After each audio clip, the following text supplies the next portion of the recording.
أخطر المفترسات ماشي هو السبع ولا النمر.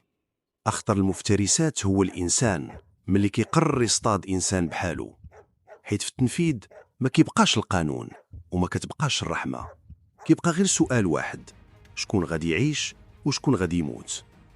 سانجر رينسفورد كان واحد من داك النوع ديال الرجال اللي قلبهم ميت وما كيعرفوش شنو هو الخوف. صياد معروف، دار العالم كامل وشاف الموت بعينيه كتر من مرة، وواجه وحوش الغابة وخرج منها بمغامرات ناس اخرين كانوا غير كيشوفوها في ناسيونال جيوغرافيك وحالين فمهم. كان عايش بفكرة واحدة في عقله: إما تكون الصياد ولا تكون الفريسة. وحيت عمرو كامل هو في جهة الصياد، ما عمرو وقف باش يفكر كيفاش إلا تعكسات اللعبة، كيفاش كيحس شي واحد هارب والآخر مسلح وتابعه وباغي يفنيه، وهو عارف باللي هذه يمكن تكون هي الأخرى ليه في الحياة. في واحد الليلة كان فوق يخت فخم شاد طريق الكاريبي وغادي لرحلة صيد جديدة. الجو كان مخنوق والليل مظلم ومضبب، والبحر مواجه خفاف بطريقة كتقلق، بحال إلا شي حاجة خايبة غادي توقع.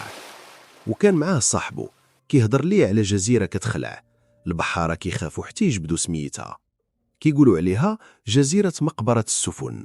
وقال ليه أي واحد كيدوز من حداها كيحس بشي حاجة ماشي طبيعية، بحال إلا البحر كيقول ليك ما تحاولش تقرب، غير بعد وفلت بعظامك أحسن ليك.